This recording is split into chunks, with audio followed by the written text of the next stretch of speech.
It's our SEC Week 13 reaction show. We head into rivalry week. Who's going to Atlanta? Who's still alive for the playoff? And where is Lane Kiffin going? We're reacting to it all right here on our SEC Squad show. You're talking ball with the SEC Squad. From Alabama to Tennessee, from Georgia to Oklahoma, from Auburn to Texas, it's the local experts of the Locked On Podcast Network bringing you scoops, breakdowns, and the most comprehensive preview of the upcoming SEC weekend. It's the SEC Squad, and we have a seat for you. Hurt feelings and thin skin are prohibited. Squad up, you're part of the SEC Squad. And it is our SEC Week 13 reaction show here on the Squad edition. And let's welcome in our crew today. We've got Jay Smith from Locked On Sooners. We've got Stephen Willis, Locked On Ole Miss. I'm Chris Gordy, Locked On SEC. We'll see if any other folks jump in with us along the way. But certainly we'll also work in some reaction videos. We'll hear from John Miller, Locked On Mizzou. We'll hear from the other half of Locked On Sooners with John Williams and Corey Burton, Locked On Vandy, as Vanderbilt has a lot to celebrate. But gents, welcome in. Today's episode brought to you by Gametime. Download the Gametime app, create an account, use our code Locked On College, get $20 off your first purchase. I want to start here, guys, because the biggest topic of the last couple of days, before we even get into what happened on Saturday, Stephen, is with you. It's with Lane Kiffin. We get the meeting of the minds on Friday. Some people thought maybe coming out of that, we'd hear some kind of contract extension and announcement, all this kind of stuff. Instead, we'll make a decision or release a decision on Lane Kiffin after the Egg Bowl. So where are we right now with Ole Miss and Lane Kiffin? Well, I'll tell you what I think I know. Not necessarily what the facts are, because the facts are, well, there's 3 schools out there. There was a press release. They're going to announce after the Egg Bowl expectedly. But this is what I think. And I think people tune into our shows to find out what we think about situations. And I think that Lane is gone. I think he's going to end up at LSU.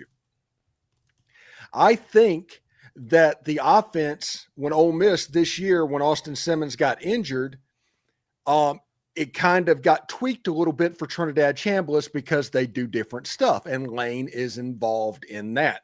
I think that this football game, because of the opponents, is the biggest regular season game in Ole Miss history. Because if you win that game, you go to the playoff and you host a playoff game. So the question on Friday, logically, if you just want to think of it that way, is the most important thing is winning that football game and what gives you the best opportunity to do it. I don't know exactly what was said or what's going on. That is where I am right now. What's interesting, our guy, Matt Moscona of Locked On LSU, was kind of listening to what he had to say. I think last night, doing his live show, somebody asked him, what percentage would you say Lane Kiffin is going to LSU? I think he said like 90-something% right now. Now, he said that's right now. Again, this changes all the time. And I had to be reminded, in 2016, remember going into that last game between LSU and A&M, ESPN on the ticker said Tom Herman has a verbal agreement with LSU. He's going to LSU. Texas ends up losing that last game. I want to say it was like to Kansas or something. And Charlie Strong, they decided, okay, we're going to make a change to here, and we're going to go poach Tom Herman away from LSU. And so within a 24-hour period, it was like LSU went from getting Tom Herman to suddenly they settled for Ed Ogeron. Now, it worked out. Texas didn't win jack with Tom Herman. LSU won a national championship with Ed Ogeron, so it worked out there. But in 21, it was the same thing. Everything had leaked out for about 3-4 days. Lincoln Riley is going to LSU. He's leaving Oklahoma, and you remember this, Jay. He's going to LSU. And what happened? Within a 48, 72-hour period, he's suddenly going to USC. He's scared of the SEC, and LSU goes and gets Brian Kelly. So while this is like set up right now for Lane Kiffin to go to LSU, this all could change very quickly. Yeah, the statement of I am not going to be the head coach of LSU will live in infamy with Oklahoma Sooner fans and most of college football, because everybody knows that line. As soon as you hear it, you're just like, yeah, that whole situation was a massive cluster. And kind of like in this whole situation, it feels like there's been backdoor negotiations for a bit. This has been planned that this is going to potentially go down. But it's just wild to me to see that he's doing this again. Like, Lane, what are we doing? And I'm saying this as someone that watched the whole Tennessee fiasco. We saw how bad things got at USC over time. You're in a great situation, period. All you've got to do is make sure you lock down, get the right players in there. And that's the one thing I can give to Ole Miss. The Grow Collective has been on the forefront of innovation when it comes to collectives. They have been at the front of saying, now we'll spend. Sure.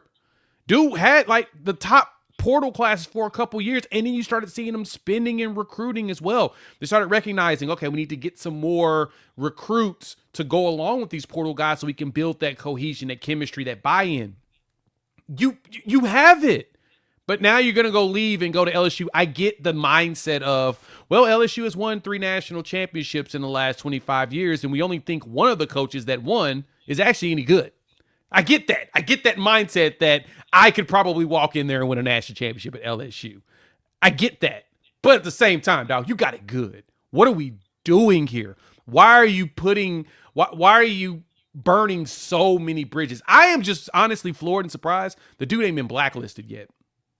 Yeah, it's one of those weird things. Like 3 weeks ago, before the Oklahoma game, he had nearly 100% approval rating amongst the fan base. He could have done whatever he wanted to, whatever's going on. Right now, I genuinely think he would struggle to get a cup of coffee at Ajax on the square. And that is not because he's leaving.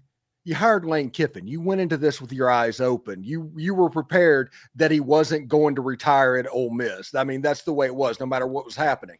And if Ole Miss makes a playoff, this was all worth it. No matter what happens, this was all worth it.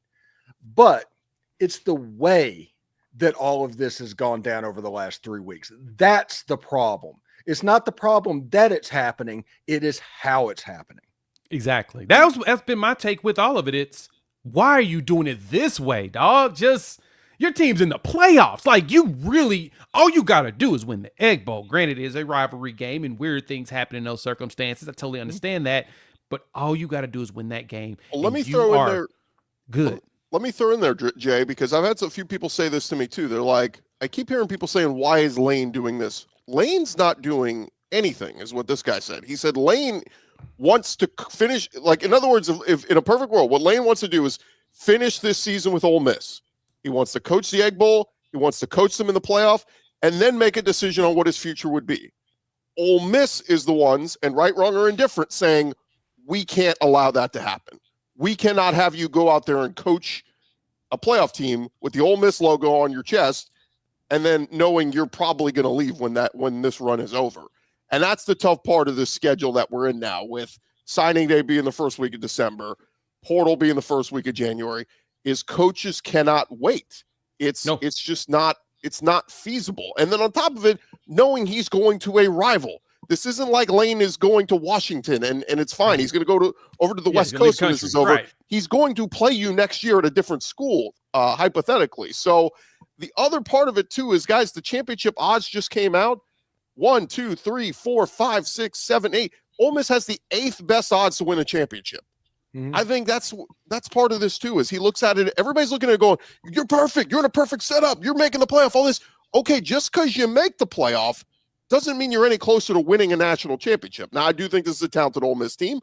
They could absolutely go on a run, but if they're one and done, they lose the first round of the playoff game. How much closer are you to winning a championship at Ole Miss? I think that's where he looks at the recruiting side at LSU, where that state recruits itself on top of the NIL commitment.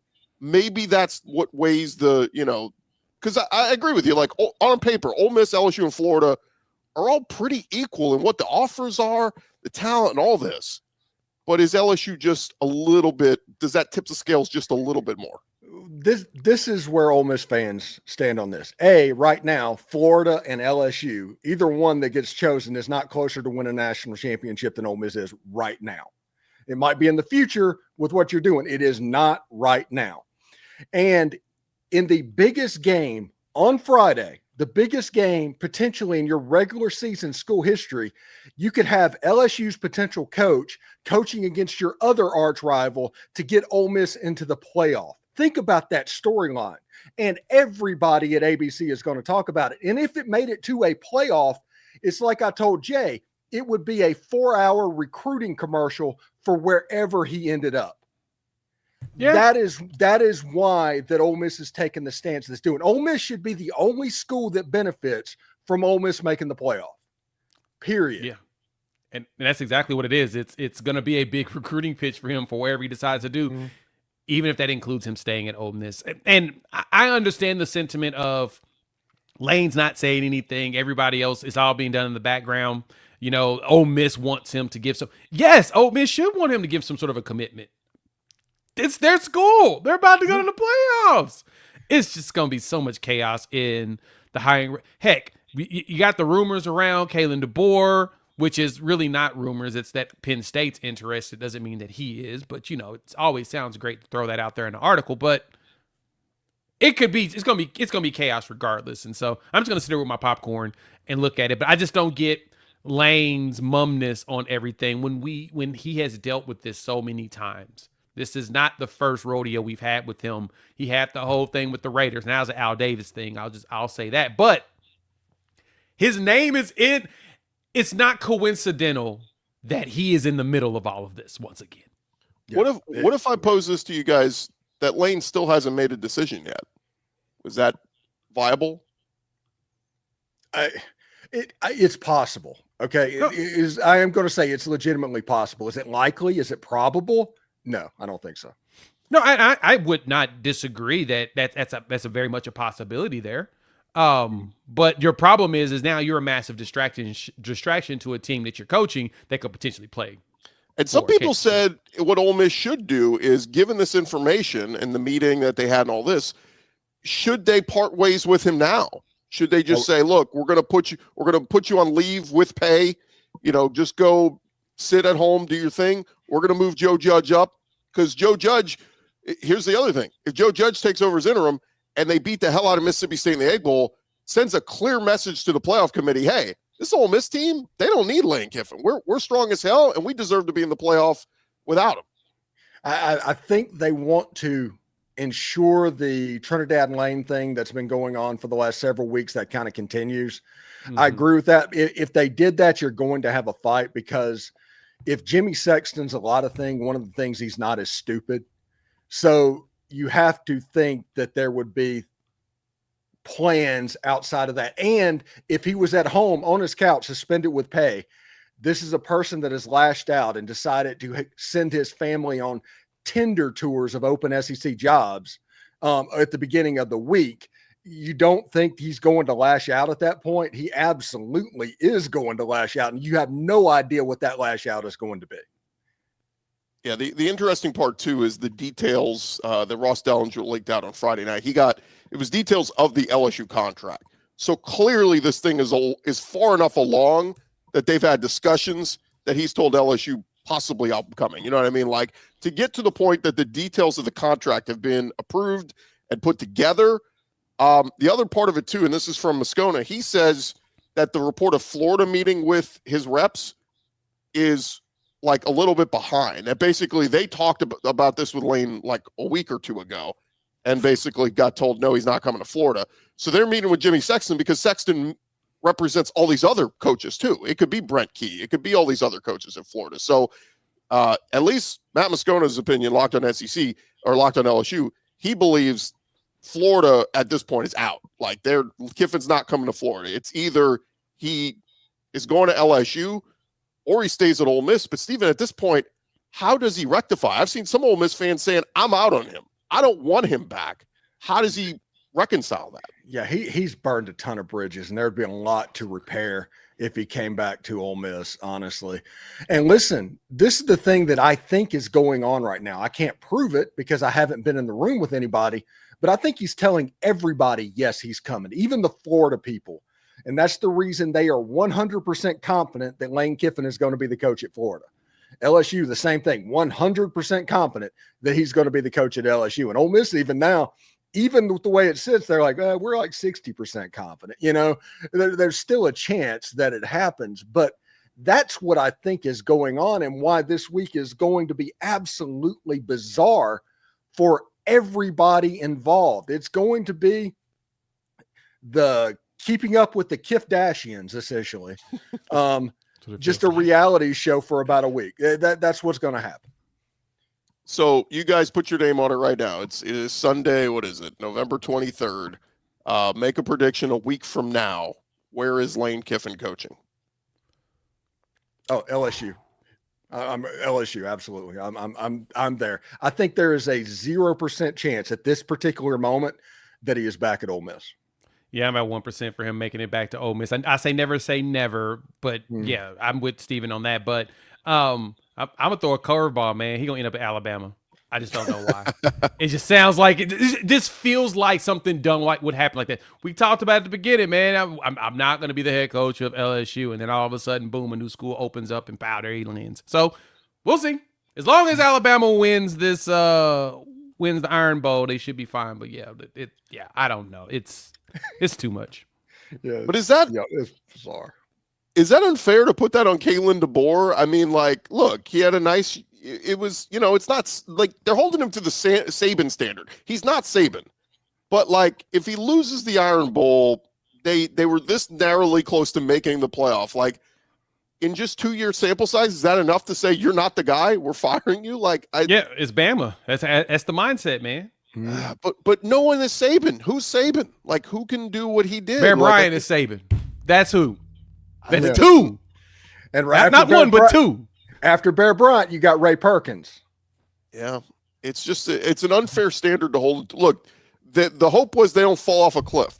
They've not fallen off a cliff, Alabama. They're right there. They're knocking on the door. But newsflash, the SEC's tough. Like I have to keep telling people this. You added Texas and Oklahoma. We didn't add Wake Forest and I don't know Purdue. Virginia. Like that would have made the road easier. You added 2 behemoths. Yeah, the road is tough. I just saw this stat, guys, and we'll get into recapping last week. South Carolina just played Coastal Carolina. It was their first team they've played outside of the top 15 for the first time since September. I mean, you want to crap on Shane Beamer? Look at the road he just went through. Nobody could survive that. So, but according to Dan Lanning, at least Oregon decided to compete yesterday. Right. Against USC. I mean, and Ohio State is playing slappies. I'm like, when do they play a tough game again? Like, it's just like, tell me again about the Big Ten dominance. I can't. It's ridiculous. Mm-hmm. All right, fellas, when we return, we'll get into recapping actually some of the football we saw yesterday across the SEC. That's coming your way next. Hey, but first, I want to remind you guys, the holidays are upon us, and obviously means it's time to get your home ready. And whether you need more seating for guests, cozy new linens, fun serveware for holiday hosting. My wife's already telling me we're going to have people over in a couple weeks. Wayfair's Black Friday sale is here to help you make your space shine. And the best part, you don't have to wait. Wayfair's Black Friday deals are happening all month long with up to 70% off everything from sofas to spatulas. If you've ever hosted family for the holidays, you know how much difference a few new touches can make. Wayfair makes that easy. Don't miss out on the early Black Friday deals. Head to wayfair.com to shop Wayfair's Black Friday sale for up to 70% off. That is WAYFAIR.com. Sale ends December 7th. Wayfair.com. All right, continue on here with our SEC Week 13 reaction show, and let's talk a little bit about the football we saw yesterday. And then we'll get into SEC standings, who's going to Atlanta, who's going to make the playoff and all that. But, Jay, let's start with your Oklahoma Sooners. 4th win of the season versus a current top 25 team. Oklahoma has put together quite a resume. And while the offense still doesn't look great with John Mateer, the defense is playing better than anybody in the country.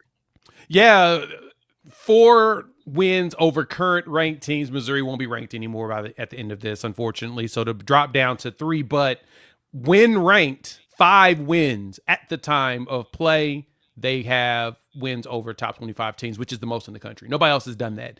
And you're right. We're doing it in the most unconventional 2009 Alabama way of doing it. All defense, a little bit of offense. And the funny thing is that you see glimpses of offense there, but you can tell that offense is not healthy. You can tell that Mateer has some ailments. I'm still saying when Brent Venables mentioned on his coach's show that Mateer was dealing with a knee thing, I think he's dealing with like a sprain, and he just can't cut. When you see him go north and south, he looks great, but he can't plant like he wants to throw. And I don't think it's where he can't play in the games. It's more of a nuisance and probably grimaces on some throws. So yeah, the offense ain't there, but man, the defense, that's what matters. That's what we should talk about. And that's the thing I'm trying to emphasize with Sooner fans and everybody else that watches. Dude, Ahmad Hardy and Roberts are probably the best tandem running back team in the country, period. He had 300 yards 2 weeks ago. The man, he leads the country in rushing. We held him to 57 yards. We did not let him do anything to us. And Drink, no matter what he tried, I still don't think it made sense to play Bo, but at the same time, I think the score would have been worse if Bo didn't play. And so I kind of get why he went ahead and did it. But you could tell we felt them out the first drive. And I had so many people say, oh man, that defense isn't that great, is it? And then all of a sudden, I don't know if a lot of people knew this, but they had 0 rushing net yards in the second half of that game. 0 net rushing. A team that is one of the best running teams in the country. We shut them down. I got to give it to him, man. Brent Venables provided something that I didn't even think was expected. I never thought we would be like Crimson and Cream Hawkeyes. Never thought that we would be the Iowa Sooners. It kind of surprises me. But we do have glimpses of offense, which I am happy about. You know, one thing that's interesting after seeing Oklahoma the last few weeks is Kejuan Lacey only ran for like 75 yards in that game. But how impressive does that look now with what he did? I mean, that win has just turned out to be just a shining beacon on the hill on Ole Miss's resume. And props to Oklahoma. I'm serious. They are rushing John Mateer back and not playing Michael Hawkins at quarterback from potentially being 11-1 and 5th in the country right now. Yep. Yeah, exactly. That's exactly my thought process too. There was your reasons. You know, you had some offensive line shuffles. You made changes at the Texas game, going into South Carolina, Ole Miss. You brought in your true freshman right tackle. You thought he was ready at that point when you dealt with an injury, and that was the one game to me. It was the Kejuan Lacey had a really good game. I mean, he had to run it 27 times in order to get there. But Kejuan Lacey is one of the best running backs in the SEC as well, and you were able to stop him from getting 100, which he's really good at getting that too. For Oklahoma, we are a woulda, shoulda, coulda away from potentially being like 11-1 if you didn't deal with a lot of banged up guys. And in this game, your running back's got a knee brace. He said it at the beginning of the week. Brent Venables mentioned Xavier Robinson said his knee's sprained. He's like, just throw some tussin on it, put a brace, let's go, let's ride. And he's trying, but man, the thing for Oklahoma is you win this game against LSU, you're in, which is a good thing. But then you get a couple weeks of rest. And that's going to be probably, to me, the most critical thing for this team is heading into this winter when things get really cold and people don't like really being out there on the field in like deep football weather. Having a stout defense is going to be a lot more beneficial than people realize. Yeah, it's interesting too. Looking at, watching LSU last night, it was I had it on the extra TV, and what a debacle. I mean, they've gone to Michael Van Buren. He's not great. That offensive line is still miserable. Looking at all the teams that are playing this week, rivalry week and all this, I don't see any path that LSU beats Oklahoma unless LSU gets a defensive touchdown, a special teams touchdown, Mateer fumbles and LSU scoop and score. Like it's going to have to take something like that.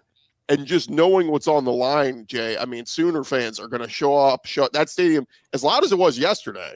I think it's going to be even louder on Saturday, knowing what's on the line.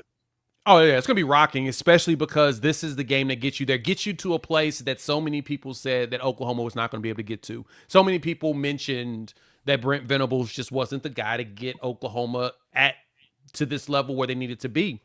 And fans are excited at the fact that we flip-flop from offensive dominant team to a defensive dominant team. And it's weird. It's really, especially weird for most Sooner fans. We're so used to having just offenses for like the last 20 years. And then you come in and you're beating team 17-6. Like, that's just odd. It's like an odd feeling to look at and be like, that was a dominant win, but it was 17-6. You would think it would be 48-6, but that's not how it plays in the SEC. Usually when you have high scores, it's because it's a shootout. Neither team can stop anybody unless you're playing Kentucky, which I'm jealous that so many teams get to play against Kentucky. Well, we don't get that opportunity, but you're seeing these games where people have to fight to win, and I have an appreciation for that now. I actually appreciate it a lot more than I thought I would. But you're right, Gordy. LSU coming into town, I expect the fans to be ridiculous this weekend. I expect more fans to be in town than expected, especially because it's the holiday. And with that, just go win. Keep the defense stout. Win. You get a break, and then you can focus on trying to figure out who you're going to play against. I'm ready to see what the committee does to us, if you want me to be honest. Well, let me throw in another game too, and we'll kind of wrap all this up into the playoff spots. Vanderbilt beats up Kentucky 45-17. Keep in mind, this was a Kentucky team that was playing much better as of late. I mean, they were their defense was playing very well. The offense was playing much better. So, and I get Cutter Boley got hurt early in this one, and Zach Calzada had to come in. But to me, the story was, I mean, we saw what Kentucky's defense did to, I mean, completely shut down Auburn, completely shut down Texas and Arch Manning a couple weeks ago, and then took it to Tennessee Tech last week. It was undefeated, 10-0. I get it, it's Tennessee Tech. But for Diego Pavia to have 532 total yards, 6 total touchdowns, 33 for 39, I mean, it was surgical what he did to them. And, look, they're not going to get a ton of credit for beating a 5-5 Kentucky team. But the more I look at Vanderbilt, man, like, they deserve a shot. I mean, their 2 losses were to Texas and Alabama. I know it's going to get into a debate on resume wins and all this, but I just wish there was a world that Vanderbilt could get in at 10-2 if they take care of Tennessee. One thing that's interesting, I'm glad I finally get the Stranger Things upside down world look where Tennessee gets a chance to play spoiler against Vanderbilt for the college football playoff. I needed that air, honestly. But if Diego Pavia beats Tennessee, he should win the Heisman Trophy. Yeah, I agree. If you won 10 games at Vanderbilt, you should absolutely win the Heisman Trophy. I'm in 100% agreement on that one. If he pulls that off, that's your Heisman moment, Diego Pavia. You pull that off because last 3 weeks you've been balling. But if you pull that off and that propels you, there's no one more valuable to their team than that dude. And let me just add this: Vanderbilt. Somebody tweeted out, Diego Pavia saw the opportunity to make a Heisman statement against Tennessee, and he took it. I mean, there was, people were like, "Oh, why are they still throwing it?" Because he's trying to pad the stats to make a case. But this was Vandy's first 9-win season at this point in the year. Ever. As members of the SEC. This goes back to 1933. Now, they did win 9 games 4 times before, but that included the last week of the season and a bowl game. Vandy has never won 10 games in a season. So that's what's on the line here. If they beat Tennessee this week, they will have the greatest season in Vanderbilt history. To me, I get it's only a 12-team playoff. If it was a 20-something game playoff, they'd be in. But I think Vanderbilt deserves as much consideration as possible. And listen, there's some serious rumors and smoke around that Jared Curtis might flip to Vandy. Vandy has never signed a top 100 recruit, much less somebody that high. I'm telling you, things are going up a little bit different on West End right now.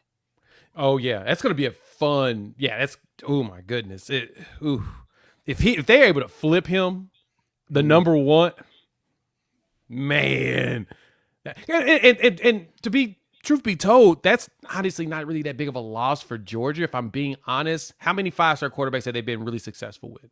Like if you really go back and look at it, I mean, Matt Stafford's probably the last one that's really was something. A lot of the other ones ended up transferring out. Justin Fields left. Fields left. Jake Fromm was a 4-star. Eason was a 5-star. Left, went to Washington. They had Raiola. He flipped. They had Raiola. Vandergriff. Brock Vandergriff was a 5-star. Ended up at Kentucky and then just was not very good. Like you go down the list of their recruits. Dylan Raiola was committed and then flipped. They always end up better without the 5-star. That's what you're learning about the way Georgia plays.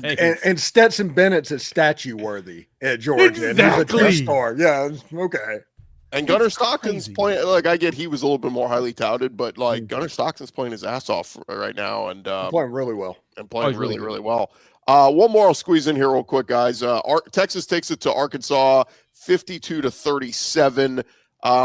Look, this thing was close at half. I mean, we talked about it for weeks.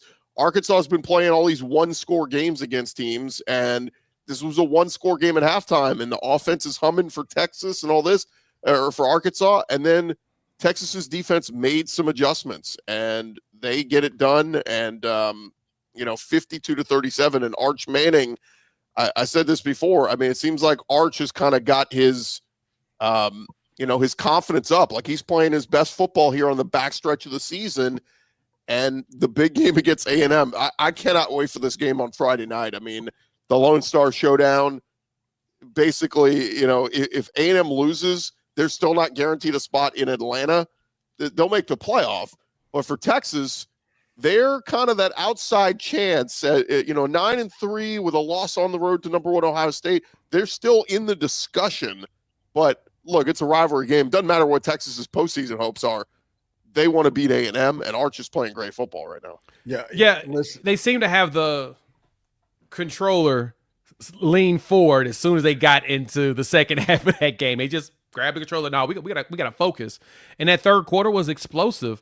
I just don't see how that loss to Florida doesn't make it detrimental to them, regardless of what happens in the A&M game. It just feels like that game right there. That's a bad loss. That is a really bad loss. So I don't see it, but yeah, Arch has shown up. He's shown up against these teams every year. This is when you see Arch Manning play his best. So 5 touchdowns, by the way, 4 passing touchdowns, 389 through the air, and then a rushing touchdown as well. So didn't he catch one too? He caught a touchdown too. So 6, first one ever. So 6 total touchdowns. Yeah, he caught 1, rushed 1, and threw 4. You know how this is going to end up, right? Ole Miss is going to make it to the title game on the backs of Arch Manning at quarterback and Derek Nix, the longtime Ole Miss assistant that spent 20 years that's calling plays for the Auburn Tigers now. Ole Miss is going to end up there all without Lane Kiffin. It's going to be absolutely nuts, and that just makes just enough chaos sense for it to happen. The interesting part too here is for Arkansas, look, they lose another one. They're 2-9. I think the Bobby Petrino talk was fun, but wherever Arkansas goes next, I've heard there was rumblings the last 48 hours about Matt Campbell at Iowa State.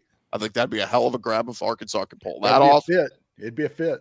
A week ago, it was Ryan Silverfield, so we don't know. This thing changes by the minute. But KJ Jackson, the freshman quarterback, gets in, and I thought he showed some glimpses. His running ability, his throwing ability, he's got a big arm. So, you never know what's going to happen with portal and all that, but that would be interesting if KJ Jackson ends up being the guy. You hate to see it for Taylor Green. I think in hindsight, if Taylor Green could do this over again, I think he would have hit the portal last offseason.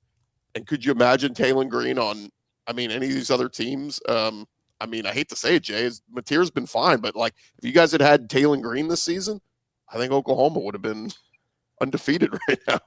Yeah, I'm not going to disagree with you on that one. It hasn't been the perfect marriage with Mateer so far. He was great against Michigan, looked really good against Auburn, and then the injury, of course, ever since then it's looked bad. So, but yeah, no, having a healthy Taylor Green go out, run around, and that would have been just vicious. But he also made some pretty interesting decisions sometimes. So we'll see.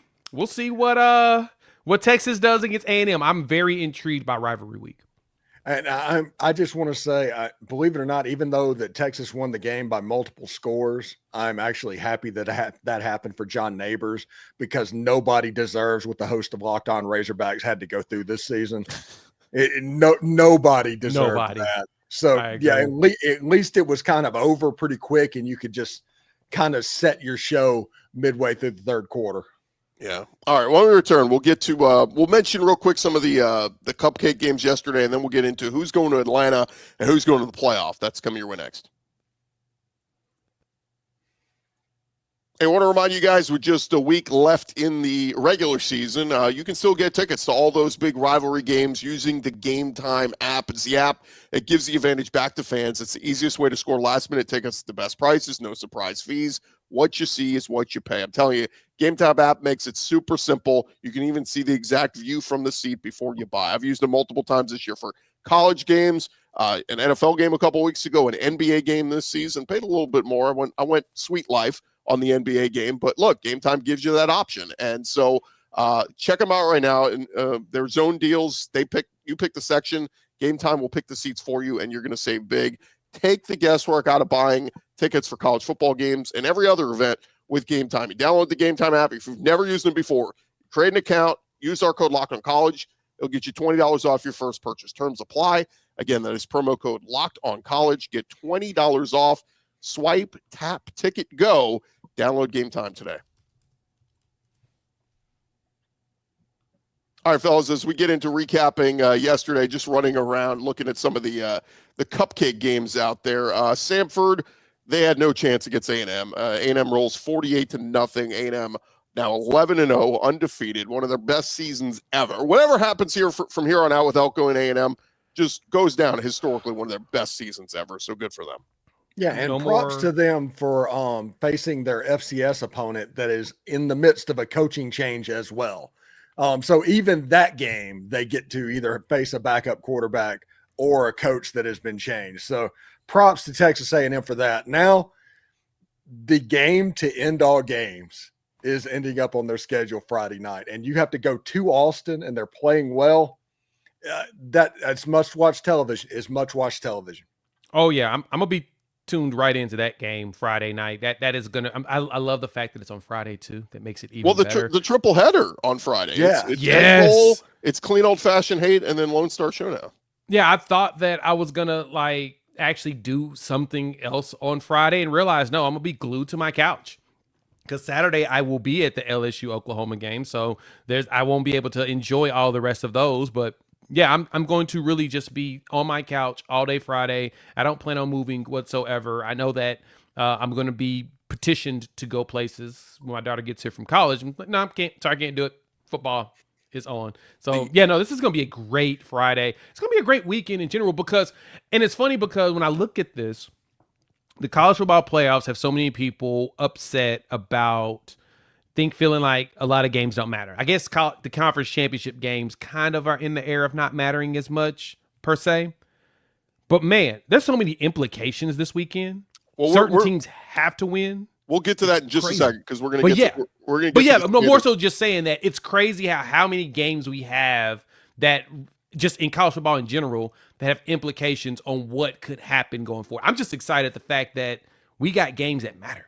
Yeah. Real quick, so Georgia beats Charlotte. So Georgia's 10-1, 6-1 in the SEC. Again, a little bit I watched. The run game looked really good for Georgia. Them kind of handling up. Alabama completely stymies Eastern Illinois 56-0. I saw, Ty Simpson actually threw a couple of picks in this one, but the outcome really didn't matter. They didn't play Jeremy Bernard. So anyway, so they win that one easily.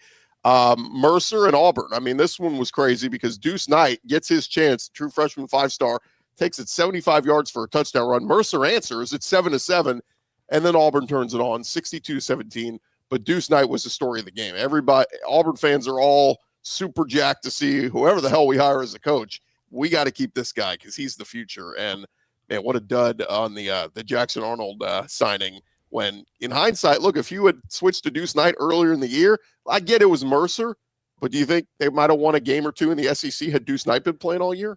I don't believe it. And I honestly believe that he just was not ready at the beginning of the season because after seeing how Jackson Arnold was playing and how we saw the practice footage and stuff, there's no reason for you to believe that Deuce Knight, at the way that he played in this game, that this is what he looked like that early in the season. I'm sorry. It's just being truthful. Jackson was just hesitant. Now, I mean, Jackson went out there and ran for a touchdown and was out there balling as well. So I'm not sure if this is a really good parameter of how you should feel. I mean, he was 3 for 5, 31 yards, and then he ran that 56-yard touchdown run. But he finished the game with 53 yards, rushing on 3 carries. That makes me ask questions again. How did he lose 3 yards and only have net 53 when he had a 56-yard touchdown? So, that being said, I don't think Deuce Knight was ready. It just doesn't feel like he was. Yeah. But I think he is now. It's his team. Well, and that's where we'll see. I mean, they benched Ashton Daniels to protect his red shirt, and Ashton Daniels has been playing very well. I think they're going to go back to Ashton Daniels for the Iron Bowl, but I think maybe some wrinkles for Deuce Knight. We'll see. South Carolina beats up Coastal. Real Go ahead, quick. Steven. TJ Durkin is one win away from Alabama from being the full-time head coach. I don't believe that. I think that if he gets that win and gets them to a bowl game, he will get that job, especially with the way they've looked. I think it's a tough sell. I think Auburn fans want to keep Durkin as the DC, but I think last I heard a few days ago, they were all in on Tulane coach John Summerall. So yeah, they're trying really hard to get this closed before the Ole Miss job comes open. Well, yes. and then Florida, he's like on their top 5. He's in LSU's top 5. So John Summerall's going to be somewhere in the SEC next year, it feels like. But yeah, and I feel like that's the only places he's going to be. I think it's going to be between LSU, Florida, Auburn, and Ole Miss. I think it will be an SEC job. I mean, he's in Louisiana at Tulane, so he's not going to leave this area if he can avoid it. And so, yeah, that to me is I feel the exact same way. He ain't going nowhere. South Carolina beat up Coastal 51-7. The only thing of note here is LaNorris Sellers started to look a lot better. Why does that matter? Scouts have their eyes on him, and he's still being talked about as a potential top 10 pick. And this is going to be a big decision for the Sellers family is, can he get how much can he get in NIL money next year? Either one, to stay at South Carolina, come back for another year, or 2, go elsewhere and get paid top money. Ohio State's could be fine with Julian Sand, but like a program like that, I don't know, Notre Dame or somebody, if they pay him top dollar, Sellers has that versus, are you a potential lock as a top 10 NFL pick? Because if you are, you got to go. So kind of interesting on that front. Yeah, I'm intrigued to see what Sellers decides to do. He has the physical traits, kind of like Anthony Richardson, to where coaches will say, we'll rather have you and we can fix all of your problems, which we've all learned that's very hard to do. It's not impossible. It's just very hard to do. He's probably going to have to just go to the league. If he's got a chance of being a top 15 pick, you leave, period.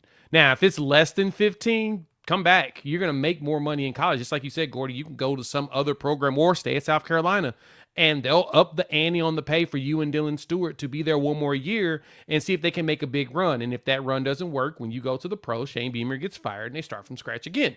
So it's okay. You got good options, but truth be told, it may be in his best interest to go ahead and just hit the league. So real quick, 2 other games. There's so much happening. LSU barely survives Western Kentucky. It was 13-3 with like a minute to go. LSU was still running the football for some reason. The ball pops out. Western Kentucky takes it back to the house. It's 13-10, and they're an onside kick away from this thing possibly going haywire. So at least LSU gets it done. But I think all the focus of that game last night was, are we getting Lane Kiffin or not? Nobody cared about Western Kentucky. Yeah, they were dropped past on a trick play on the goal line by the quarterback away from potentially the way it played out, losing that game. It got weird there for a minute, but they were able to pull it out at the end. And, hey, a win's better than a loss, especially whenever you're just kind of playing out the string. And I don't know why I always say. I don't know why we skipped over this. Tennessee does break the 20-year curse. They finally get a win in the Swamp, 31-11. Tennessee still top 25. They're 8-3. Give the Florida fans credit. I have a buddy who was at the game who said, dude, Florida fans, for as bad as crap is right now, they showed up. They were loud. They came out to support their team. Unfortunately, the team didn't give them anything to root for, but I give the Florida fans credit. They showed up for that game, and they were loud, but they were hitting the exits by the second half. But good on Tennessee for taking care of business. So now, guys, let's jump into taking a look. So here we are heading into SEC week, whatever this is, 14. SEC teams, well, actually, first, sorry, I pulled up the wrong graphic. Take a look at the standings. A&M 7-0, Georgia 7-1, Ole Miss 6-1, Alabama 6-1. The interesting part here is who's going to Atlanta. A&M still has not clinched a spot. Why is that? Because if they lose to Texas and they're 7-1, they don't hold the tiebreakers over some of these other potential 7-1 SEC teams. Nope. Because of either head-to-head or not head-to-head, because they would get in if it's head-to-head, but conference win percentage and strength of conference opponents and all that stuff. So basically it's easy, guys. A&M wins and they're in, and I think it's is it Alabama? If they win the Iron Bowl, they're in. Yeah, so they're automatically in. So they have the strongest winning percentage opponents in conference. And Georgia losing the head-to-head to Alabama is what would keep them out. Now, if Alabama loses the Iron Bowl, I believe Georgia's in no matter what. Yeah. So that's the tough part here. And then there's still a path for Ole Miss if A&M loses and and Alabama loses. I think that's the path for Georgia and Ole Miss to both get in. So I don't know. This thing is still very much up in the air.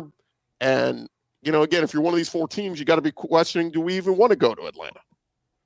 Yeah, that's absolutely the truth. I mean, Ole Miss fans would rather go to the playoff and not have to worry about Atlanta. But I'm telling you, if you just look at the wackiness that is college football and the storylines that are attached, losing a game in Austin, Texas, and losing a game in Auburn, Alabama, that is not outside the realm of possibility at all with what's going on. And all you have to do is beat Mississippi State, and all of a sudden Ole Miss is in Atlanta. Again, we always talk about it. I want those jokes to go away about Ole Miss not knowing how to get to Atlanta. I want that to go away. But in the end, Ole Miss fans would rather just a home playoff game, a couple of weeks of rest, and a chance that you don't get players injured. How awkward does that make things too? If Ole Miss goes to Atlanta and Lane, what does Lane do? Yeah, seriously, it would be at the point where as like he has to be running out of time unless he's just going to go. And because you're getting into December at that point, and then the playoff is 2 weeks away, and it just gets bizarre. It just gets weird. But that might be the reason that they kick the can down the road a little bit at that ultimatum meeting on Friday, is because if Ole Miss wins and Ole Miss ends up in the SEC championship game, that kind of changes the calculus. It does. It changes a lot of things, and that's an additional game for Lane Kiffin to have to coach and potentially coach or not coach, and makes things weird. But yeah, I love that there are so many implications for not only the conference championship, but even the playoffs. It's going to be a fun weekend this coming weekend. Things matter the last weekend of the season, which in a lot of situations they didn't. I think only one of those upsets happens, by the way. Texas beats A&M or Bama, or Auburn beats Bama. I don't think they both happen. What do you guys think? I don't either. It is a little bit of a long shot, but I'm going to make my predictions with my heart. Yeah, it's again, every week we've seen upsets, it feels like. So there maybe is a chance. But by the way, some breaking news out of the ACC. Florida State is officially retaining Mike Norvell moving forward. So Norvell will not be fired. That massive buyout is just too big. And so as somebody tweeted, great news for the rest of the ACC that Mike Norvell will be back at Florida State next year. So bad news for wherever Lane Kiffin ends up. Yeah, how I guess so crazy, the fall from grace. He won the ACC, went undefeated, lost his quarterback, and of course missed out on the playoffs because of it. But then he just can't win games since. It is wild. Like, did he make a deal with the devil and didn't pay his portions? Like, what happened? How could that happen? Crazy fall from grace. Well, let's take a look at the last graphic, guys, that I put together here. And this is SEC teams in the playoff hunt. So, SEC championship game aside, here are the best case scenarios. And I think at this point, guys, A&M is in no matter what happens, right? Whether they play for an SEC title, whether they lose to Texas, I think A&M is in. Georgia and Ole Miss also feel like locks. But again, if Ole Miss loses in the Egg Bowl and Kiffin leaves, I think there may be some precedent to drop them. Georgia, I mean, look, Georgia Tech gave them a 7 overtime game last year. So that could be craziness this weekend. And then you got Alabama with a win and you're in at Auburn, and then Oklahoma against LSU, obviously. Vanderbilt's the one that gets sketchy. I did put Texas in here at 8-3 because if they beat a top 3 A&M, that's a big resume win. But, I just don't know if 9-3 would be enough to get in. But what do you guys think on how many teams the SEC gets in? Yeah, I've been looking at it like crazy, and you're going to need some help from outside of the SEC. You're going to need some help from, teams actually, the Big 12, some teams losing or whatnot. I just don't see a reason to really shake things up when I'm looking at the top 12. If everybody wins, there's no reason to really even move anybody, regardless of conference championship. I think the only thing you change in conference championship wise is Ohio State, Indiana. Who wins that game gets one, the other one gets two. But does that really matter as much besides the jersey color? Because you're going to get a bye week, you're going to host a game, and then you're going to go to the bowl sites regardless. So it almost doesn't matter in that capacity. It may matter based upon who you line up with as far as your schedule goes. But then from if Bama beats Texas A&M for the conference championship, can you really move Bama back up? I mean, I see A&M probably dropping a spot, but that's their first loss. Like, do you really punish them for that? That's what makes it so hard with a lot of this, because truth be told, I think that as long as everybody wins this weekend, conference championship really doesn't change much this year. Well, let me give you what Mike. Oh, go ahead, Steven. Yeah, I think it's a situation to where if everything goes chalk, it's a problem, but it never goes chalk. I mean, if Vandy loses to Tennessee, if Texas loses to A&M, if Bama loses to Auburn, if Ole Miss loses to Mississippi State, these things have a way of taking care of themselves. So it's a cop-out answer, I know, but I think it's going to end up being 4 teams, and we'll find out after this weekend which 4 teams those are.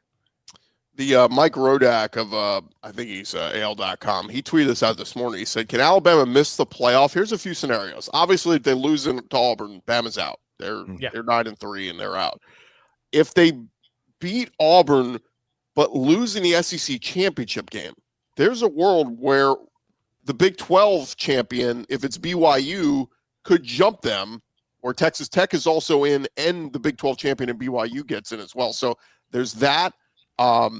There's also the chance where Bama gets the SEC championship game, loses, it's a third loss, and a 10-2 team like a Miami could jump them too. So this is where it gets really sketchy, where it's like you want to go play for an SEC championship game, but for the committees, for on their docket, how much do you punish the loser of the SEC championship game if it's a third loss? And you're 100% right on how, and that's the one thing I hate about how this is set up. To me, the conference championship should not actually hurt you whatsoever, especially if you're one of the top ranked teams. I feel like if you make the top ranks and you're in the 2 teams in the conference championship, if you're both ranked where you should be playing in the playoffs, I don't think anything should change you making the playoffs. I think you should be automatically locked in, specifically because you made it. And you're playing an extra game where everybody else doesn't have to. So You're the only ones being judged. That, to me, is the only thing that's fair. Is the only difference would be Bama winning that helps them propel up a little bit higher. But that's it. Like, I don't see where there's a situation where anybody should fall out. I think for BYU coming in, that's where it gets tough. And I'm going to be honest, man, this is, to me, where I think Notre Dame gets pushed out. They should. If Bama loses, BYU upsets Tech, I think the Irish should be the one to get pushed out because they didn't play in the conference championship. They didn't play the extra game. They didn't play the extra week that these teams had to. If they didn't play these extra weeks, we wouldn't be having these conversations. And also, they have the same record as somebody that beat them. So if Miami continues to win, it becomes a real problem. Yep. And it's where I always say, guys, I think resume wins. Who'd you beat? That we always want to jump to who'd you lose to? Well, you lost to this team. You lost to this team. Oh, that's a bad loss. What about good wins? How many good wins does Notre Dame have on their resume? Not many. The big thing, the argument with Notre Dame right now is good losses. Oh, they lost to A&M. Okay, great. Who'd you beat? That's where, but again, it's this Notre Dame bias that they get to get in. Hey, the bye rules say we go 10-2, we get in no matter what. Well, join a damn conference. I'm sorry. Yeah, no, I 100% agree. And I mean, I know that they look like a good team overall. Their 2 losses are by a combined 4 points, but go look at their actual wins. Right? Go look at their wins. Who they played against. Teams that are not any good. Who is their best win? USC? Yeah, who they just beat like a week ago. Who just took another loss, right? So they're going to be Oregon. like 20th or something like that in this week's poll?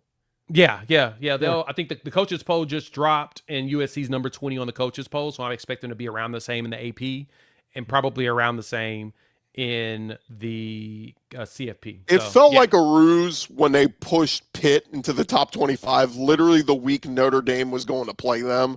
Yeah. And then Notre Dame beat the hell out of them. And then they go, oh, it's a top 25 win. No one thought Pitt was any good. What are we doing here? And then Pitt just beat Georgia Tech. Now they're back in the top 25. They will be back in the top 25. So that's going to be that'll be 2 top 25 wins for Notre Dame this year. Yeah, Now, well, if Pitt goes and wins the ACC, then I can't say much because they're actually on the cusp of doing that. I think Ole Miss is the only school, by the way, for people that are talking about resumes that'll have wins over 2 teams that are probably likely going to be in the playoff field this week. well, before we wrap it up, guys, let's hear what some of our colleagues had to say about their games this weekend. Let's start with Uh-oh. with Gordy, that was weird. with the win against or the win for Vandy. Here's Corey Burton.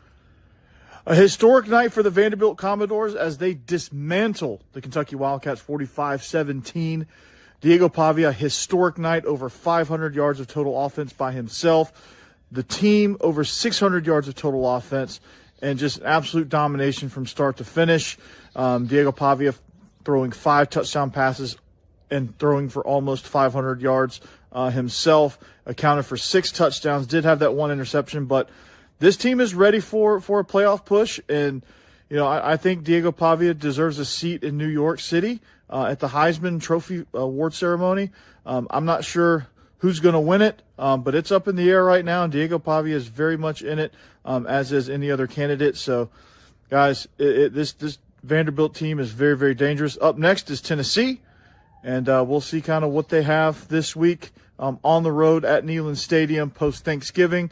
It's going to be a fun ride, guys. Anchor down.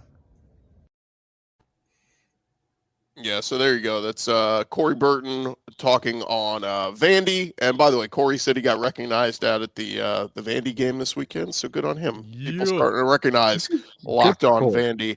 How about the loser of the OU game, John Miller, on Locked On Mizzou? Turns out my lack of faith in the Missouri offense was well-founded.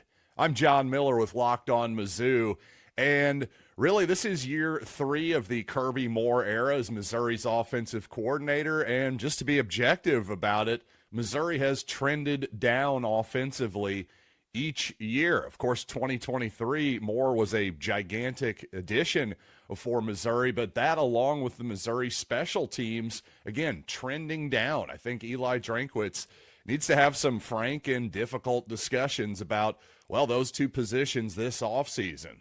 From Oklahoma's perspective, how can you, as a Sooner fan, you just have to be thrilled with this season. I definitely thought that Oklahoma was going to bounce back after an injury-riddled season in 2024, but to see what they've done against this schedule, now just a win away against LSU from an almost certain playoff berth, you got to be impressed with what Brent Venables and his staff have done this season. So that's John Miller. I don't know why that cut off. And then, look, if we didn't get enough love from Jay, I mean, it was one of the more entertaining games to watch this weekend if you like good defense. It was OU beating Mizzou. We heard Jay's talk. Let's hear his co-host's thoughts. Here's John. What's up, squad? What's up, SEC everydayers? John from Locked On Sooners. I mean, Oklahoma's 17-6 win over Missouri. I mean, it wasn't pretty, but it was a dominant defensive performance. They held the SEC's #1 rushing offense to just 70 yards. Ahmad Hardy to just over 2 yards a carry. I mean, it was a phenomenal performance, won the turnover battle, and are playing a complementary football that we haven't seen at Oklahoma in quite some time. Yes, the offense isn't putting up a lot of points, but they're doing just enough to give the defense some breathing room so that they can get after the quarterback and make life really, really difficult for opposing offenses. I mean, this is a Brent Venables team. They're playing tough. They're playing relentless. They're playing with intensity. Now, just got to find a few answers on offense, and they're going to be some trouble come postseason time. So there you have it, guys. That is those are Locked On experts with their opinions. They couldn't join us today, but closing thoughts as we head into the final week of college football season. Feels depressing. I know, I'm sad. It's over. It's almost over. Like, we're about to hit the holidays. Christmas is coming up. Thanksgiving's coming up. Mariah Carey's thawing out as we speak. I'm just, it's sad that we're about to hit the end of the road and go into a new year. But I'm excited that my team actually showed up this year. Yeah, just win the game on Friday. Make the playoffs. I see the light at the end of the tunnel. Make it happen. And whoever's coaching Ole Miss forward, who knows? We'll see. Hey, we like- still have the Grove Collective, one of the best collectives in the entire country, so it doesn't really matter. Hey, just know this, Stephen. It could be worse.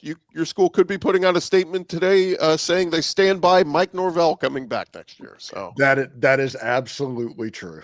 Yeah. So, but hey, victories. wherever Lane Kiffin goes next year, they get to go through all of this again with Florida State job interest. And don't believe me, it's going to happen. yeah, whatever that contract is from LSU or Florida, whoever better have like stipulations. Lane, you can't even look at another school. Yep. Like you're locked in, my friend. Stop looking at her. That is going to do it for this edition of Locked On SEC reaction show. For Jay Smith, Locked On Sooners, Stephen Willis, Locked On Ole Miss. I'm Chris Gordy, Locked On SEC. Thank you guys for making Locked On the #1 podcast network out there. We'll talk to you guys later in the week. Egg Bowl week. Boomer Sooner.